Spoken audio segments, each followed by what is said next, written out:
Eu vos saúdo a todos com a paz do Senhor Jesus. Hoje o Espírito Santo me incomodou de trazer uma mensagem e eu gostaria de estar compartilhando com vocês através aqui, pedindo a vocês também que já me acompanham por aqui para se inscrever no canal, curtir, compartilhar. E o que o Espírito Santo me trouxe ao coração é: que cristão somos nós? Que tipo de cristão somos nós? Porque cristão é quem segue o exemplo de Cristo. Paulo disse no livro de 1 Coríntios, a partir do versículo 11, do capítulo 11, versículo 1, ele diz: sede meus imitadores como eu sou de Cristo. Mas Paulo a gente conhece como conglomerado de obras dele, né? Enquanto servo de Cristo, a maneira como ele andou, como ele viveu. E ele nos instrui a viver e ser imitadores dele como ele foi de Cristo. O pastor Paulo Júnior, que é um pastor de renome, um pastor até muito assim visualizado, um pastor que tem já uma conduta cristã há muito tempo, ele diz que nós somos a pior geração de cristãos que houve. E eu creio que também seremos a última, né? Temos ouvido falar do avivamento que está acontecendo nos Estados Unidos. A cada 100 anos acontece isso, né? Esporadicamente. Um exemplo bem claro disso é o que aconteceu na Rua Azusa. De lá para cá vem acontecendo, mas assim, leva muito tempo. Eu acredito que é o último avivamento da igreja. E algo que me chama a atenção é como nós podemos dizer que somos cristãos, se a nossa vida não é baseada no comportamento de Cristo, nós não andamos como Ele, não falamos como Ele, não agimos como Ele. Como nós podemos dizer que nós somos? Nós somos crentes, nós somos nós somos qualquer coisa, menos cristão. Nós somos crentes no máximo, evangélico, mas cristão é quem faz o que Cristo fez. E um exemplo bem claro de que nós não fazemos isso é quando Jesus estava ali à mesa com os apóstolos. Uma das coisas que foi perguntado pelo apóstolo João, aqui chamado apóstolo amado, foi quem seria aquele que o haveria de trair. Jesus, ele não disse diretamente que era Judas, embora soubesse e pudesse dizer com toda clareza. Nós não, se nós sabemos que alguém tem andado errado, nós escandalizamos a pessoa, nós fazemos inúmeras coisas, menos agir com discrição e esperar Deus tratar. A palavra do Senhor diz: minha é a vingança. Então, se nós tomamos posição de vingadores, para que Deus vai se colocar a nosso favor? Para que Deus vai nos fazer justiça? Aonde opera a ira do homem, não opera a justiça de Deus. Então, outra coisa que eu observo: quantas perguntas nós fazemos para Deus, só que nós só ouvimos aquilo que queremos ouvir. Quando João perguntou quem haveria de trair, Jesus foi bem claro: aquele que der o bocado molhado, né? No livro de João vai estar falando acerca disso, de quando estavam na mesa. E ele deixou bem claro. Só que João perguntou, mas pouco se importou com a resposta que foi dada. E quantas vezes a gente pede resposta para Deus, Deus fala não, nós não acatamos. Deus fala sim, nós não obedecemos, né?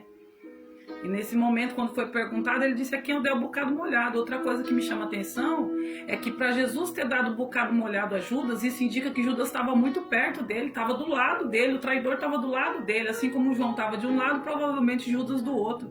E a Bíblia nos diz que quem recebia o bocado molhado era alguém que tinha parte, era alguém que era honrado, estava sendo honrado pelo anfitrião. Jesus honrou Judas até o último momento, antes de Judas trair ele. Jesus ainda estava honrando Judas. E nós, como é que nós nos portamos? Nós agimos como se nós fôssemos comerciantes, nós damos o troco, nós respondemos da mesma maneira a cada afronta que nos é feita. Isso não é andar como Cristo andou, porque Ele nos ensinou a amar como Ele ama.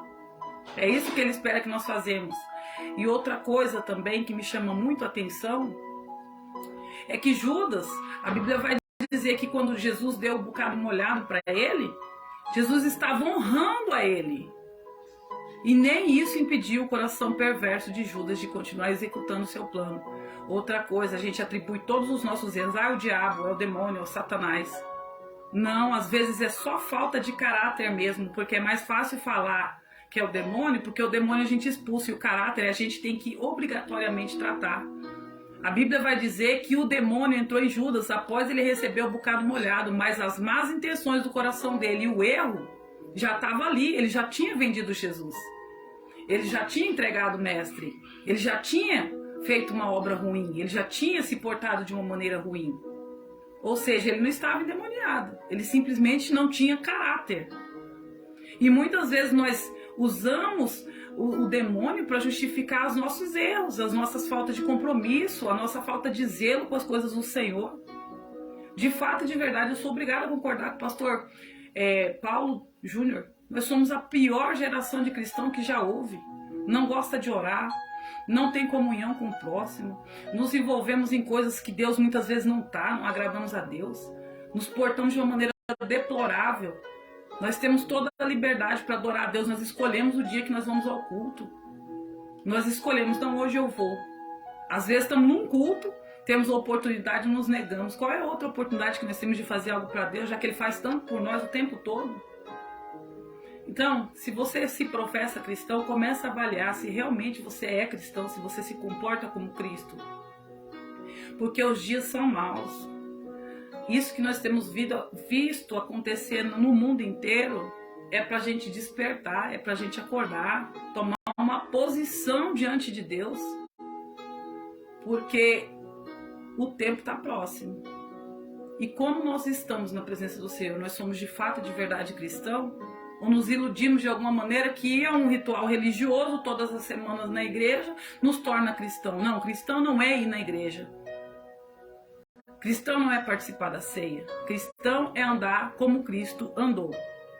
Ele veio, ele deu exemplo, ele mostrou que era possível. Se tem algum desvio de caráter, trata. Trata, porque um membro doente a gente não amputa, a gente trata. Então começa a tratar agora enquanto é tempo, porque vai chegar o tempo onde não haverá mais tempo. Um momento de se arrepender, um momento de buscar a Deus, um momento de se transformar. Renovar o entendimento pela compreensão do Evangelho é esse. Enquanto nós tivermos ainda em nós a semente de Adão, de ira, de pecado, de cobiça, de maldade, de maneira nenhuma nós vamos receber a plenitude de Cristo que vem através do seu Espírito Santo. Porque a igreja não opera mais sinais e maravilhas, boa parte dela. Deus perdeu o poder para operar através da nossa vida? Não, nós não nos posicionamos em condições de receber aquilo que Deus tem para oferecer. E por isso, muitos têm perecido. Então essa mensagem é para quem não é, mas é especialmente para quem diz que é. Se você diz que é, então seja, de verdade, na presença do Senhor, amém?